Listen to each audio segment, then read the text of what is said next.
Do you ever feel like you're not doing enough? No matter how much you get done, no matter how much you work, no matter how productive you are, it's just never enough, which also ties into, feeling guilty if you maybe don't want to do anything that day. So if you have this kind of guilt or shame response and you feel like you're always needing to push and you're never quite doing enough, then I've got some solutions for you today. Stay tuned. So the big question is this: how do we, those of us who feel deep down that we're much more powerful than we've been led to believe, and that there is something to this law of attraction stuff, actually create our own realities? What's the process of simply stepping into the reality of our choice? What about those of us who need this process to make logical, intellectual sense? My name is Melody Fletcher. You've got questions about the technology of reality, and I've got the answers. Welcome to my channel, where the law of attraction finally makes some freaking sense. Hey guys, this is Melody Fletcher, and today we're talking about the feeling of guilt or shame that we get when we feel like we're not doing enough. We have some beliefs that basically say we have to keep doing more. No matter how much we do, it's just never enough. We never feel quite proud of ourselves or able to feel proud of ourselves at the end of the day. So there's always this low-grade disappointment with ourselves, right? And God forbid we don't want to do anything one day. Oh my gosh. Then we're just horrible people. Yeah, we're just lazy. So last week I talked about the importance of letting yourself get bored, but that prompted a question from one of my students that asked, well, what if you have this pressure inside and you feel like you're always having to do more because you're never doing enough? So if this is you, my big grand solution for this it does require a little bit of work. It does require a little bit of introspection, but you want to create a better definition of success, basically. Right now, you have a screwy definition of success that never lets you win. So no matter what you do, it's just never enough, which means you're never successful in your own eyes. You're never successful for the day, basically, because your definition of success sets you up to fail. You cannot meet it. So you want to become aware of what definition of success you're using, and it's probably a really messed up one that you just inherited from people around you, from your culture, your parents, the belief systems that you were born into. And so it can take a little while, and what you want to do is you want to allow that discomfort to come up as you're feeling like it's not enough. Sit with that for a minute and ask yourself, really concrete, what is it that I think I should have done and why? Why is that required? After the 20 things I did today, why am I deciding that I'm not good enough or I haven't done enough because I didn't do this one thing? What's it about this one thing? And generally that one thing isn't important. You just decided arbitrarily that it is, but if you really take a look at it for just a couple of minutes, it often kind of, you see it in a different light and you start to see that actually that's not important at all. So you want to create a definition for success that works for you personally. It doesn't have to work for anyone else, just work for you. That is easy to achieve. You want to set yourself up for a win that makes you feel really, really good. We'll talk a little bit about how to do that. And that doesn't just follow other people's definition. It's not an inherited definition. It's a definition that you deliberately came up with. So let me give you some examples. Yeah.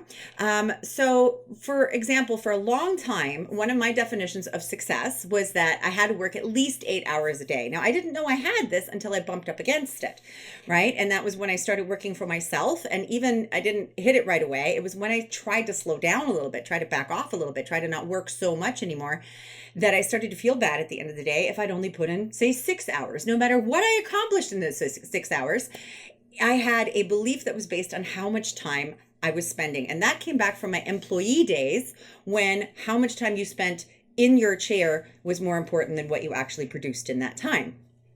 So I looked at, I have to work at least 8 hours to feel like I've had a productive day, to even have a chance to feel like I had a productive day. And what I couldn't do was just simply decide, I don't have to work 8 hours, because it didn't shift any energy. It didn't feel truly good. And just by deciding that, at the end of the day, I didn't feel a whole lot better. So I had to come up with a whole definition that worked for me. Yeah, that allowed me to work less. Basically, I had to figure out what else was the priority. Working 8 hours was not a good priority. I had to create a different priority. I couldn't just say, not that. Yeah. So I'll give you some of my examples, things that I've come up with that are a definition for success. So one of the definitions for success that I have is that I don't do anything that I don't want to do. I don't force myself to do something that doesn't feel good, where it's not flowing. I know from experience now that that's actually not really productive time when I do that. Yeah. I'm not as creative. I don't come up with great solutions. I make more mistakes. And in the end, by the time I get it all fixed up, to the level where I actually wanted to be, I've spent far more time doing that. I've been really unproductive. It wasn't a really productive way to use my time. Whereas if I wait for that inspiration, I can get it done in a fraction of the time at a much higher level of quality. I don't make any mistakes. There's not much to clean up. So it's actually better to wait for that inspiration. So when I really don't want to do something, I don't force myself to do it anymore. I used to, but I don't anymore. So at the end of the day, I can feel good about it if I followed my intuition, even if my intuition was to not do anything, which is another one of my rules for success. It had to be okay for me not to do anything. So if I'm not inspired to do anything that day, that has to be okay. I'm not going to feel bad at the end of the day and beat up on myself at the end of the day because I didn't get whatever done. I define my definition of success deliberately, right? And so if at the end of the day I was following my intuition and I didn't do anything because I didn't want to do anything, I can feel good about that because that's a definition of success that I can meet. I set myself up for easy goals. I did a video a while back on how I reduced my working hours from 18 hours a day down to 8 hours a day and became even more successful, more productive. And one of the tips I give you in that video is that you set yourself a very small to-do list for the next day, 1, 2, possibly 3 items. They need to be easy for you to do. They need to be things that you can achieve quite quickly. And that's all you need to do. So really, I like to have one thing to do for the next day. Then I do that thing, and it's been a productive day. No matter what else I might be inspired to do that day, even if it's nothing else, I get to feel productive that day because I've had an easy win. And I explained to you in that video how often that easy win leads to a whole lot more productivity that you weren't even planning on, because you get on that winning streak and you want to win some more. So you start doing more and winning more. So instead of setting yourself up for that failure, you set yourself up for a win. Yeah. And that's really important. So you want to pick easy targets to get good momentum going. And you want to set a very deliberate definition of success based on what is actually important to you. So you want to look at the things that you're deciding that you have to do and actually question that. Why do I have to do that? Why is that important? You know, and particularly with us going into the holiday season now, there's going to be a lot of those kinds of things where you feel obligated to do certain things because, well, that's just what you do during the holidays, during Christmas, during Thanksgiving, during New Year's. But if there are things that you don't really want to do, you want to question that and go, why are we doing this? Why do we keep doing this tradition that nobody gives a crap about, that I don't enjoy, that nobody else seems to care about? And I'm killing myself over the holidays trying to get this done. When maybe I can just drop it. Yeah.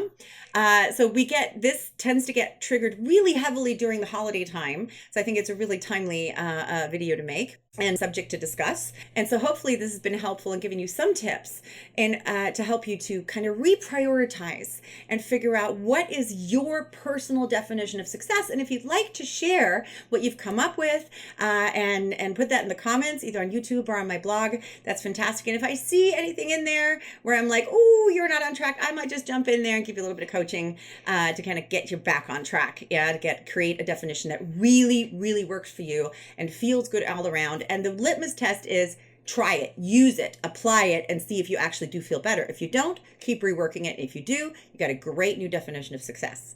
So hopefully this was helpful for you. I wish you a wonderful week, and I thank you for bringing your light to the world.